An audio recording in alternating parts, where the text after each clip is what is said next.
Discontentment breeds abominable corruption in government. Dahil diskontentado yung mga politiko, yung mga nanunungkulan sa gobyerno, ano nangyayari? Maski yung mga perang hindi kanila, pera ng bayan, pinagnanasaan nila. Saan nag-uugat yung ganong klaseng corruption? Sa discontentment. Dissatisfaction among the youth. Maski sa mga kabataan, bihira kayo makakita ng mga kabataan ngayon na kontentado sa buhay. Sariling katanyagan o di kaya sariling comfort, sariling luho. Even among the religious sectors, discontentment creates straying and shipwreck. Bakit umaalis ang mga pastor? Kasi hindi kontentado sa kung anong tinatanggap nila. Napakagrabe ng epekto ng discontentment, mga kapatid.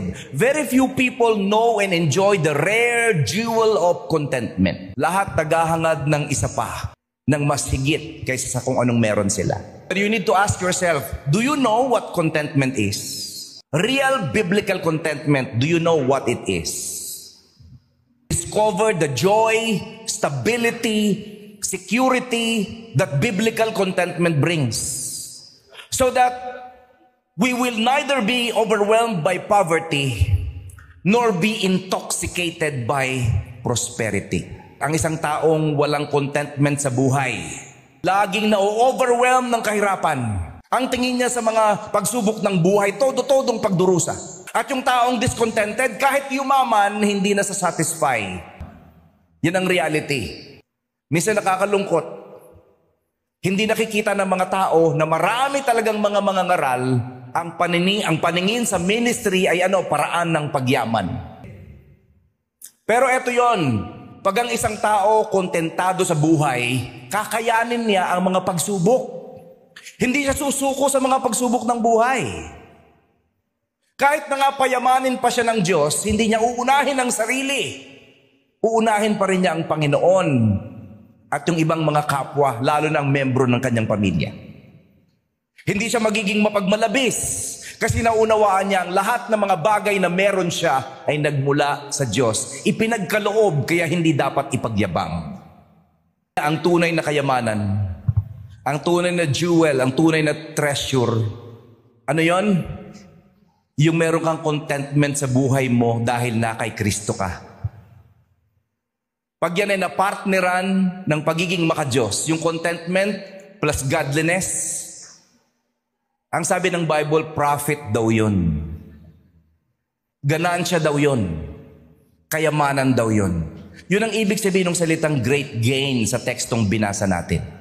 Pag kontentado daw ang isang tao, natututo siyang maging mapagpasalamat sa mga biyayang tinatanggap niya sa Diyos.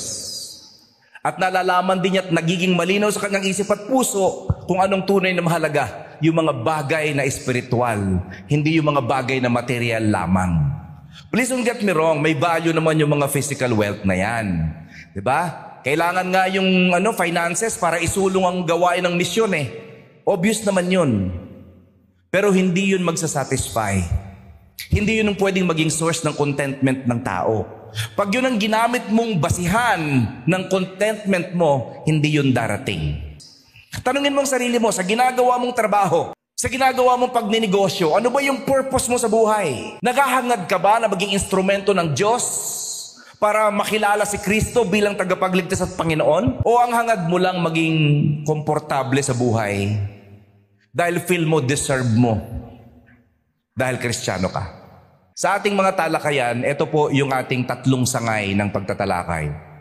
Ito ang gusto kong ipaglingkod sa inyo. Contentment in Christ is true treasure.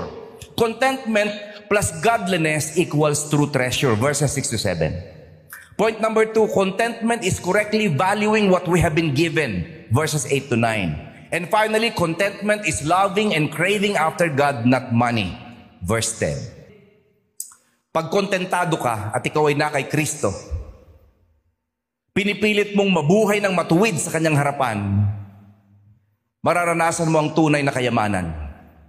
Ano yung tunay na kayamanan na yon? Yung kagalakan na hindi kayang nakawin ng sanlibutan. Yung katiyakan na hindi kayang alugin ng karamdaman, hindi kayang takutin ng kamatayan. Dahil alam mo, sigurado ang iyong patutunguhan. Yun yung treasure na meron tayo pag tayo ay na kay Kristo.